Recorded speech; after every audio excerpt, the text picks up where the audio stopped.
Good morning, everyone. My name is Georgia Tuvis from Channel Capital. With me is James Wilson, Senior Portfolio Manager at JCB, for our first JCB update of the year. We'll give it about 30 seconds or so and wait for everyone else to dial in, and then we'll kick off. Okay, maybe we'll just kick off now. So yeah, thank you, James, for making the time today to provide a quick macro update or concise update in 45 minutes, given everything that's going on in markets. So maybe just to kickstart the conversation, you can give a quick update on what's been happening in global markets and how that's impacted equity and bond markets. Sure. Then we can get into some minor details. Sounds good. So it's been, of course, an eventful start to the year. We've had a step up in volatility as investors debate whether the new U.S. administration will deliver the permanent shift in the global trade, or are we changing rules of engagement, or is it more bark than bite with the Trump tariffs and taxes, and how that's all going to end up, given the stronger mandate that we do have under Trump 2.0, the continuation of the long-held policy, especially tariffs, are moving very quickly. Headlines are hitting the screens, and bond market equity and equity market volatility is looking to continue to be at a higher level than we've seen in the past. Okay, great. Well, maybe focusing on the US and Trump government, and maybe the 4 Ts that Charlie Jamieson and the team wrote about a few weeks ago in their latest macro update from JCB, and just touch on what the 4 Ts mean and just give a few highlights. Sure. So if we have a look at the chart we've got up here, this we've nicked this from Deutsche Bank. Basically, if we've got 4 Ts, but the biggest T that we look at is trade uncertainty. These are proprietary numbers that Deutsche Bank do print out. You can see over the course of time, through the 2000s, we had a very, very calm period as far as trade went. Everything was going along quite swimmingly.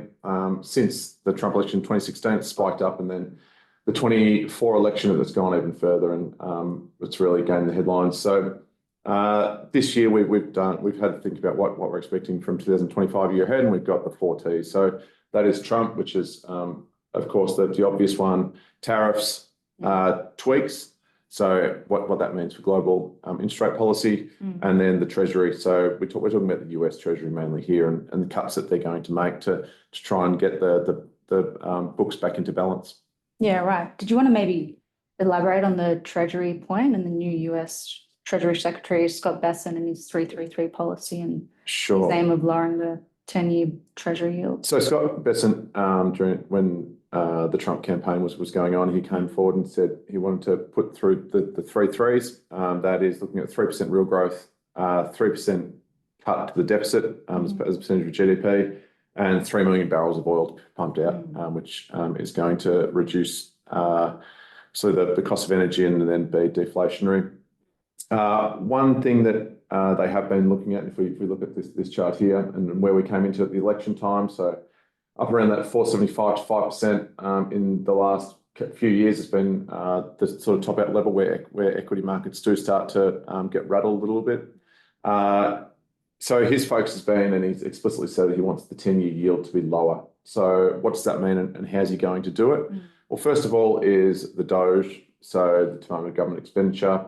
They want to be cutting the deficit by a couple of $1 trillion, which in essence is huge numbers, and they've already started. And they now have the DOGE clock on the US fiscal deficit account, which you can look up. That's upwards of 150 billion savings so far. They're cutting the guts out of government spend. They're finding any ways they can cut that. By doing that, they're going to reduce the deficit, and that means less bonds to be issued, and that should drive 10-year yields lower. So why does 10-year yields matter? 10-year yields is the benchmark measurement of the cost of global capital.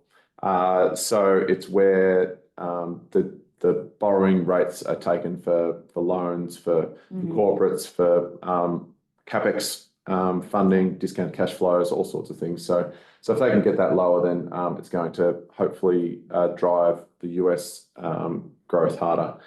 The other thing that they're doing to keep 10-year yields down is they've said they're not going to increase the size of the issuance profile for a year or so at least. That will mean more Treasury bills issued. So rather than bonds, they're issuing at the very front end of the curve, so 3 to 6 month paper. So they've got less to do in the long end, which will, again, from a supply-demand sense, we'll see 10-year yields hopefully move lower, which we can see is working over time. And then the third thing is the oil and gas, which we mentioned earlier, and that's again drives hopefully the inflation rate lower, and that will drive 10-year yields lower. So if they can get oil and gas lower, then that flows into everything, transportation, into petrochemicals, all sorts of things that go into goods and services. Right. Okay, great. And maybe to expand on those tariffs, and traditionally they're seen as inflationary, but Charlie mentioned this article a few weeks ago that when you compare it to the 2017, 2018 tariffs that were in place, it actually was a good thing for yields. So how do you view that? Is it going to be the same time this year? Like when tariffs are in place, does that mean in the next year or two it should play out favorably? So if we go back to what tariffs are actually used for, and what the purpose and what's the aim of using them. So there's probably four key things that we see. There's tariff revenue, which is of course money coming into the US and reducing the budget deficit.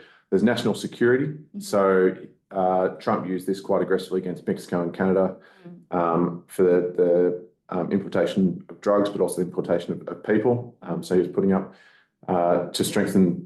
tariffs in order to leverage strengthening of their borders. There's narrowing of the trade deficit, so that's more money coming into the US versus versus the US spending money on imports. And then there's the reindustrialization of the US. So when we think about these things, some can happen tomorrow. So, if you think about, cutting the immigration flow, you can, to a certain extent, stop it tomorrow, and you can, to a certain extent, get people out of the country. If you think about things like the reindustrialization of the US, these things do actually take time. So we can't pop up a factory to build widgets or whatever we've got in Philadelphia tomorrow. For now, it has to stay in China. It will take time to come across. If we look back to Trump 1.0, we were coming in at a very, very different level. So inflation was sitting at about 1.7% around the time of the 2016 election. US Treasury yields, 10-year Treasury yields were sitting at about 1.7% as well. So bonds had a long way to sell off from that point. Whereas if we look at the market today, at the time of the election, US 10-year Treasuries were sort of around 4.75%. So they've actually got quite a lot of downside to come. And as we saw on the previous chart, we're sort of at what we expect to be around the top of the range in time. Right. Thank you for that. I should have mentioned at the start that if you have any questions, just send them through in the chat along the way. But we'll keep going just with our general conversation. Now focusing, I guess, on what do tariffs mean for the China-US relationship, and how would that generally impact Australia and our relations with the US, with China? Yeah. So if we think about China, and this comes back to supply chains, and the way we think about overall supply chains and how tariffs are impacted is, one of the key focuses is the complexity of the product that's being created and how easy that would be to, again, onshore or nearshore or friendshore or whatever getting it back to the US might be. So again, Trump is at times can more bark than bite and uses his art of the deal, go out hard and then ease back. If we think about the complexity of microchips and whatnot, they're often made in Asia. There's a big supply chain. The US needs tons of these, for everything we use on a day-to-day basis every year. Can they make that factory in the US tomorrow? Absolutely not. It's going to involve costs, involves CapEx risk. These solutions are going to take days and not months. So if we then come back to Australia and how the tariffs are likely to affect us here, it's probably, again, a bit of a different story. From the first level, you've got the direct tariffs on Australian goods from the US. As it stands, a direct threat of 10 to 20% is probably not likely. We're well down the list of countries that the US would be looking at. We actually have run a trade deficit with the US, and that's mostly on financial services. The US actually exports a lot more to us than we send to them. So we're probably not as important. As far as secondary impacts go, it does come back to China. If we do see the slowing of the Chinese economy, China's still our biggest export partner. We have a lot of goods, a lot of steel, a lot of aluminium a lot of raw products that still go up into China, and that if we do see a drastic slowdown because of the tariffs, then it will hit us here. One thing to be looking at, of course, is the commodity prices. Yeah. That's such a big part of our terms of trade, and if the demand hits, then our terms of trade gets hit, and that can really start to slow down the Aussie dollar. Yeah, fair enough. There's a question that came in just now on the tariffs, and is there any side of fatigue setting in and not having as much of a shock on certain asset classes? Or because I know it's been a few weeks of these tariff announcements and threats, and they all haven't been imposed, but do you think that's going to subside? And your general thoughts? I think like anything, once you have the first level of sticker shock, and once it does pass through the market, that you do see these start to slow down. When the first Trump headlines hit, that we saw we're getting 25% tariffs on Mexico and Canada. We saw these huge impacts in the currency markets and also the bond markets. So we saw the Canadian 5-year bond drastically outperform the US 5-year bond. As this does happen, it means that things get out of line. It creates opportunities from a trading point of view. Once they do say it 3 times, 4 times, 5 times, you're just not getting the same impact. Yeah. So over time, what Trump's got is real as a tool. US is the most powerful country in the world. It's been that way for many decades now. There's always going to be geopolitical risks. But as far as the fatigue goes and the ongoing headlines, it's definitely having less of a market impact. Yeah, thanks for that. And also on, I guess, Trump's stance on immigration and just cutting off a few nations that are migrating to US and how that's going to impact on the construction market in the US and just general labor impact in the market in the US. Is that something you're thinking about? And is there an opportunity there? What are your thoughts? If we go back to the pre-pandemic times, the US used to have about 1.5 million immigrants coming across the border in a given year. Once the pandemic came along, that number went up to about 3 million as the borders opened, and the governments at the time were allowing more immigrants to come across the borders, and that was a lot from the south of the border, a lot from north of the border, and that was quite large. So at the time, what impact did that have? So immigration is always a funny one as to how it's going to impact economies and markets. So from the demand side, of course, more people coming in is actually positive for growth overall. You've got more people needing rents, which we did see the big spike in rent prices. You've got more people obviously needing food, activities, services, whatever they might be. The US can be a bit of a funny one because you've got the authorised immigrants and the unauthorised, and there is quite a large blend of them that do come through.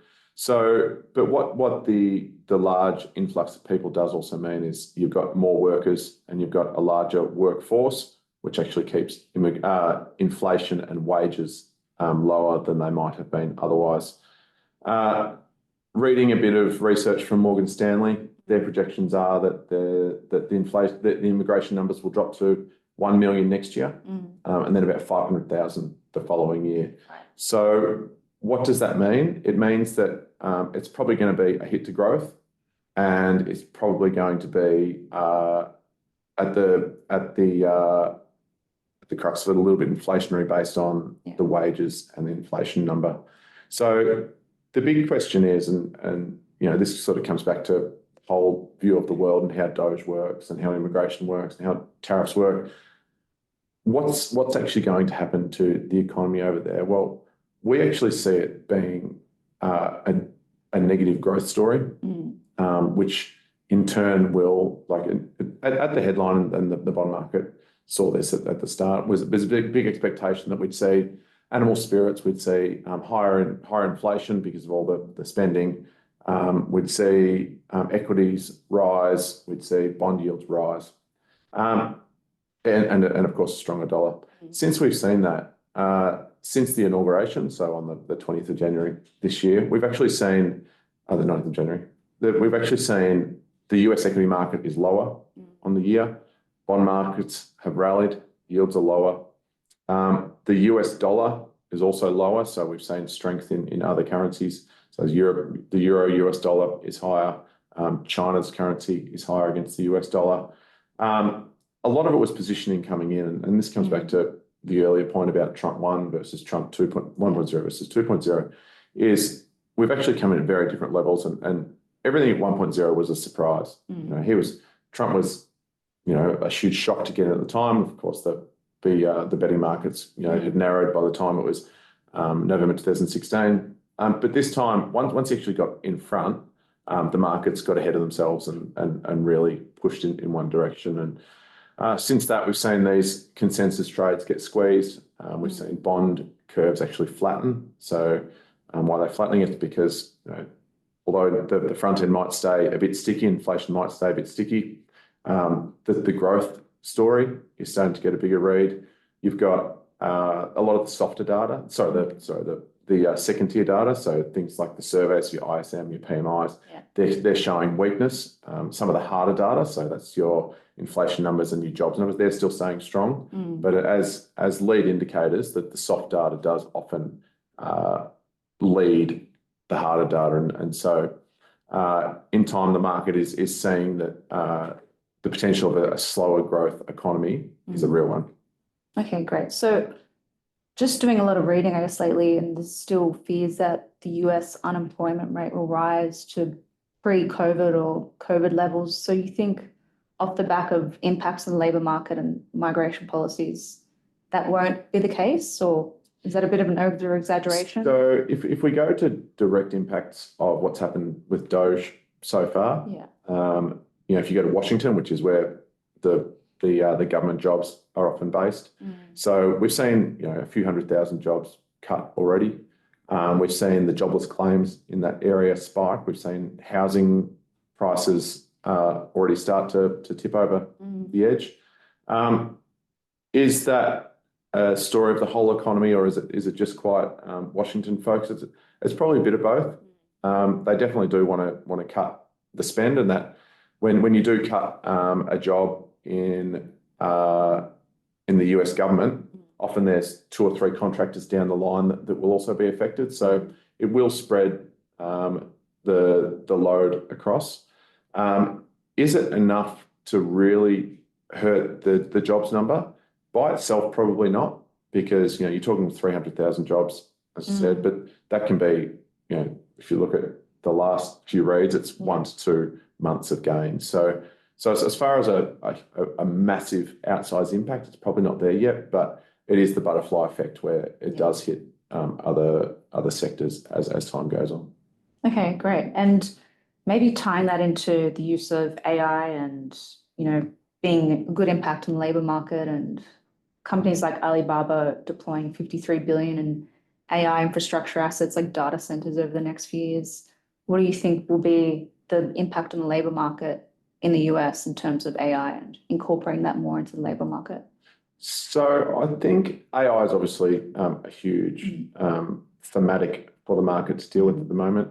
We've seen the Mag 7 have generally all been AI strength driven or tech driven. Let's call it tech rather than AI, to drive global markets higher in the risk strategy. What AI means for the greater world is a little bit unknown. Of course, it's going to increase efficiencies. It's going to take out some jobs. It's going to potentially be more deflationary than inflationary. But this is, again, it's not a tomorrow story. It's how the technology gets used down the track.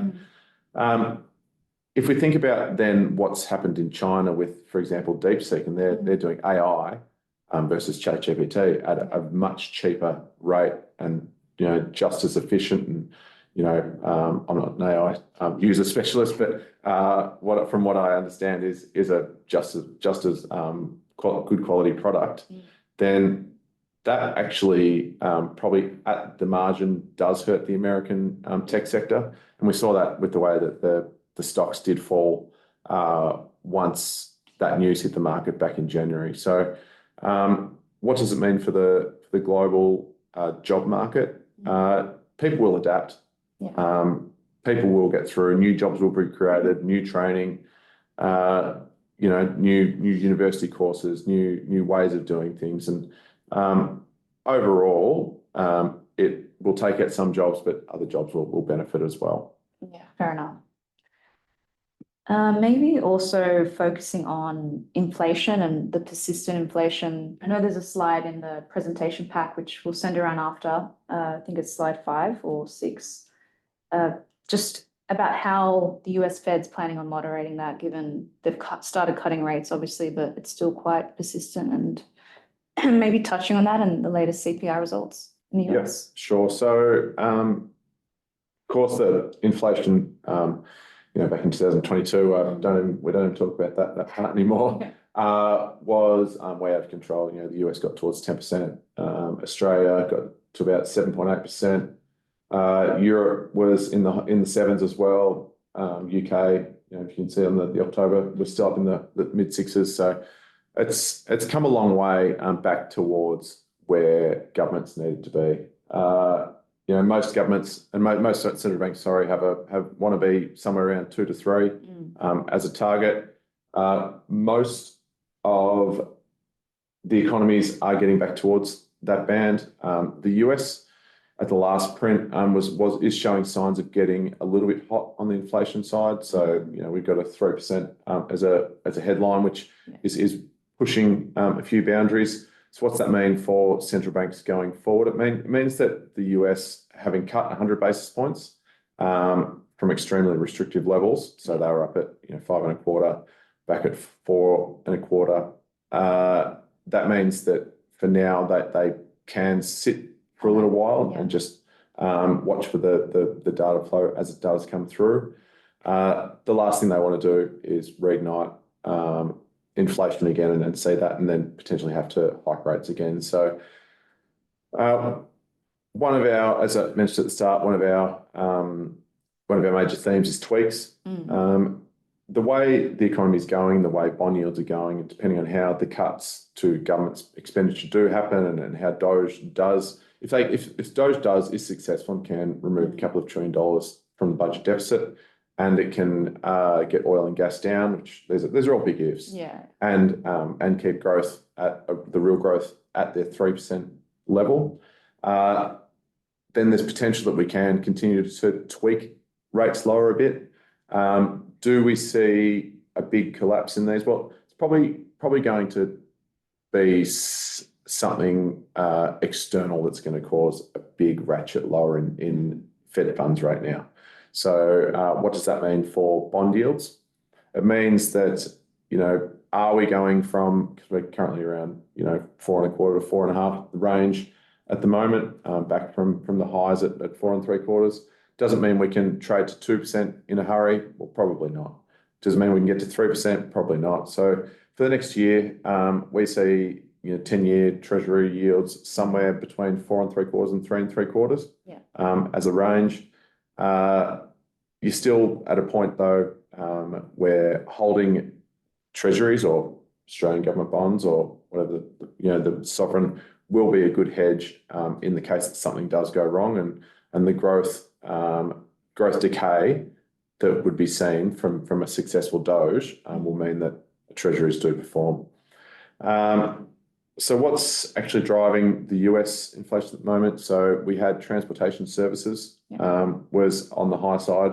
Rents are still coming back from the lofty levels that we did see from a couple of years ago. So it's declining, but these things do take time. It's not a sort of month by month basis. Yeah, and maybe how that flows into the corporate market and just credit spreads tightening in the US mainly. And I guess consumers not so affected because of the 30 fixed rate mortgages and, lower debt levels and higher savings post-COVID. But maybe if we can just give an update on just the credit, the corporate side of things. I think the slide is probably best to show that.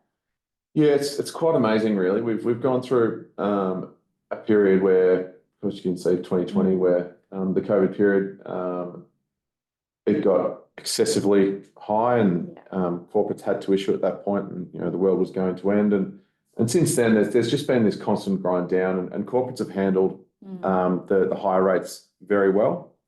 So far, they had huge cash balances. A lot of the big corporates weren't necessarily making money on their operating model, but they were making money with their cash holdings, and that was giving them a lot of their P&L, which has meant that earnings have still continued to be quite strong, and overall equity markets have managed to hold up their end of the bargain.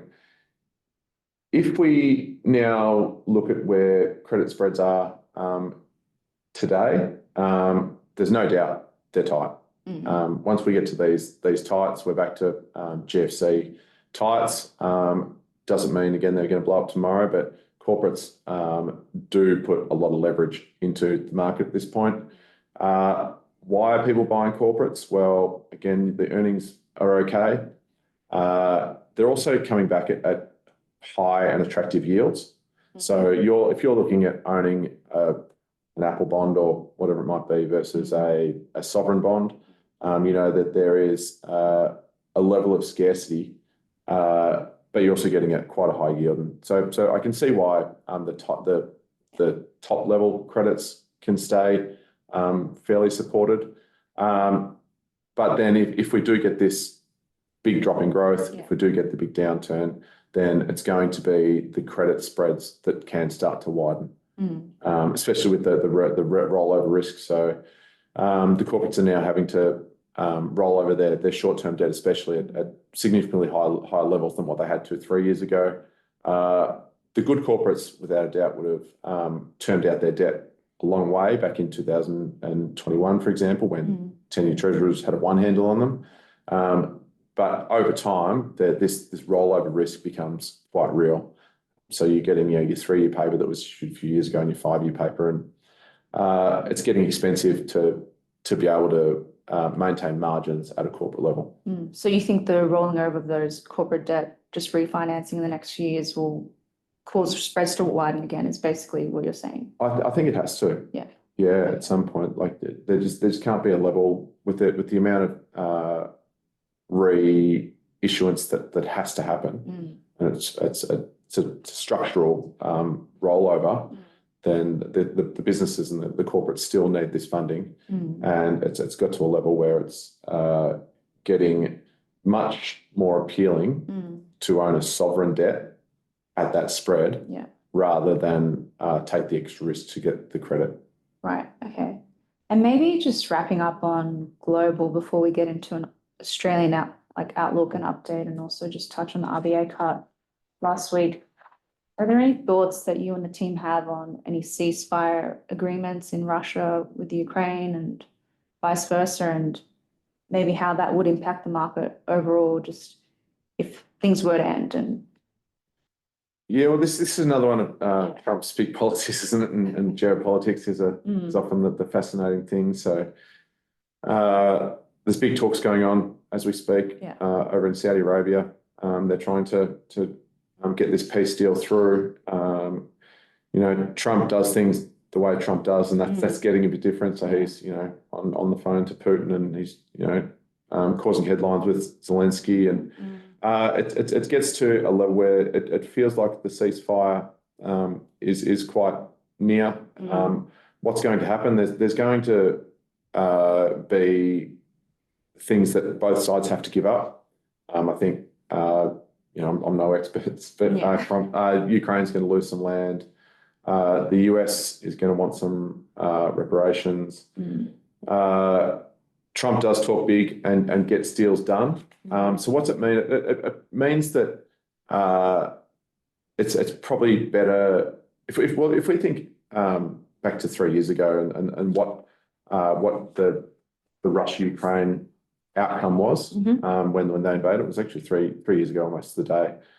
We saw massive issues with supply chains. We saw shipping issues. We saw oil and gas issues, and these were all very inflationary. They were one of the major reasons that we saw the level of inflation stood up so high back in 2022. A ceasefire will give some confidence that this inflation, further confidence that the inflationary environment that we're in can continue to calm. What it also brings is strength and confidence in Europe.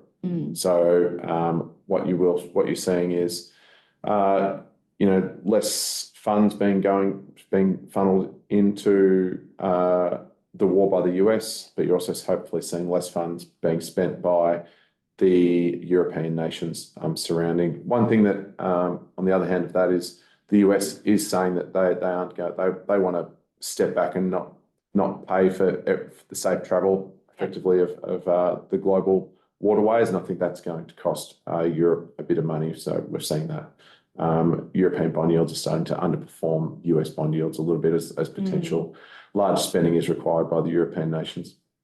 Yeah, great. There's a question that came through, sorry, just on Europe and what countries you're seeing opportunities in terms of the G7 universe that you have in the global sleeve of in the global strategy managed by JCB, and like with recent elections in Germany, and is there any like countries that you're watching and you think there's opportunities in the short term, long term? Yeah. So the obvious one is France. France, yeah. So France had some very big issues with deficits and their budget just a few months ago. So the spread widened out to about 80 points over the German Bund, which is usually trades in sort of the 25 to 50 basis point range. So that widened, it cheapened up a lot. They've actually got a sovereign rating update at the end of this week. Yeah. France does, so we're watching that very closely. It's very hard to be short once you do see stability in these bonds, because the carry and the loss, the opportunity cost of being underweight these bonds when they do sit still is quite prohibitive. So we've been overweight France. We've going back to the US. We actually like US 2s10s flatteners. Flattening being that we think that inflation can stay a little bit sticky, which means that they're probably not cutting rates in the immediate term, which has been communicated by the central banks and by the many Fed speakers.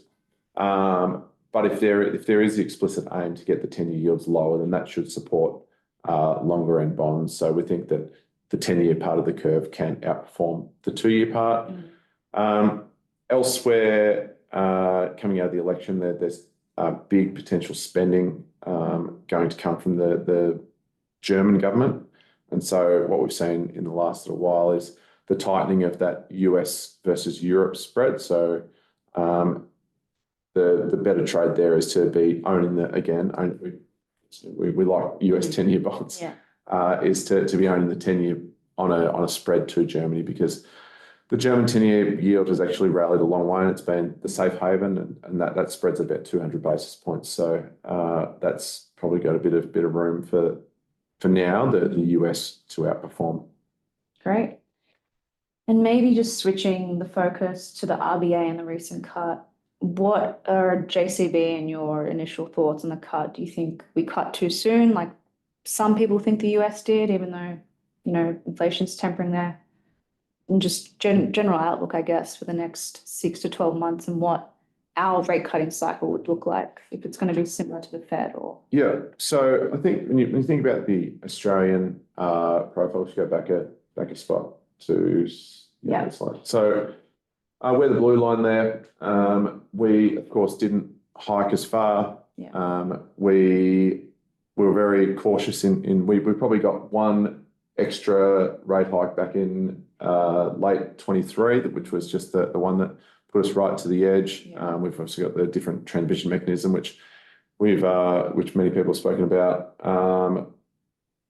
It's got to a level where 4.35 is quite restrictive for Australia.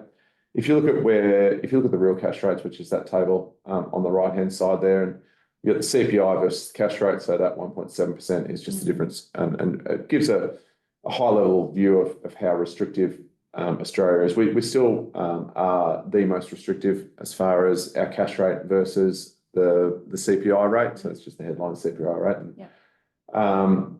So from there, it becomes a story of whether it's the growth or the inflation. So why did we cut rates in the first place? Was really on the back of the most recent GDP number back in December. We saw anemic growth. Real growth was terrible. the consumer is really starting to get hurt by the higher rates of the mortgages sitting at about 6% on a monthly basis. That pivot, the explicit pivot happened back at the December RBA meetings. In the middle of December, Governor Bullock said effectively growth isn't where we need it to be. That they are quite confident that inflation is at least going the right direction. Whether it's going to get there is a different story, but we're at a level where we were too restrictive. So there was a few people that thought that the jobs numbers were just too strong, and that's fair. But at the moment, it's probably the first 2 or 3 cuts that can and most likely will happen this year. So we've had one. We can see another 2, possibly 3 this year. From there, it's a bit of a different story, and you haven't heard it when Governor Bullock was doing her press conference last week. She was talking about the fact that the market's potentially a little bit wrong, which is a very big thing to say from an RBA governor. The market's wrong, because sure enough, generally the market does find itself quite correct over time. But so we've got to get 2 more priced to November, which we think is about fair. We'll probably wait for the next quarterly inflation meeting, quarterly inflation read, which is before the May meeting, and then probably go again in May, and then maybe either August or November is what we'd be looking at. So again, if we look at our 10-year yields versus cash rates, you can see that we are relatively steep compared to a lot of the other countries there. So against the US and Canada and Germany, once you go a little bit further down the spectrum, and of course, as the cash rate does come down, that yield difference does get steeper, which is creating great opportunities to be owning Australian bonds. Even since those numbers, we put those numbers out last Friday, we're about another 10 basis points lower in 10-year yields. So the market believes that we can see lower yields, and we're quite confident that over time, without necessarily something breaking, we can continue to grind lower in yields. Great. There's a few questions that have come through on the RBA, just on their focus on sustaining housing pricing and how that's going to impact their rate cutting cycle. Like, I think we might have touched on it just now, and you mentioned that there should be 2 more this year, but how many more will it take for house prices to just stop shooting through the roofs, like just kind of stabilize? Look, I think the housing prices, if you look at auction rates and even the interest over the last few weeks, has definitely turned. Yeah. The expectation that we'll get 2 to 3 more rate cuts is very positive for house prices. The RBA doesn't have a mandate to counter house prices, so they explicitly say that's not their target. They're not trying to get them higher or lower. Of course, there's a wealth effect in there, but broadly speaking, they want to talk about CPI, so prices and jobs. They've got a dual mandate. There is a wealth effect, of course, involved in housing, but that's more an APRA-led focus. So APRA is the one that will introduce prudential laws to go either way rather than just the RBA. We've got a few minutes left, so maybe just tying this all together, and I guess everything going on in the US, in global markets, in Australia, how is that forming your views on duration and positioning the portfolio? Like, just general comments on where you see certain Australian state governments versus federal government bonds and... Look, we've been fairly positive on duration for a little while now. We've been watching inflation come lower. We've been watching jobs, admittedly a bit sticky, but we've been watching growth. We've been watching the consumer. Through the last quarter of 2024, we had a bit of a difficult time. We were quite overweight Aussie duration through October, which was post the US first rate cut. So they cut their 50 basis points in September. There was some worries about a election and the deficit. Australia actually underperformed the most out of any country. It was the US deficit problem, but the Australian government bond market actually sold off more than that, which actually hurt our performance. Since then, that has stabilised, and the spread between Australia and the US has gone from about 30 basis points over into about flat. And so there's genuine demand for Australian bonds.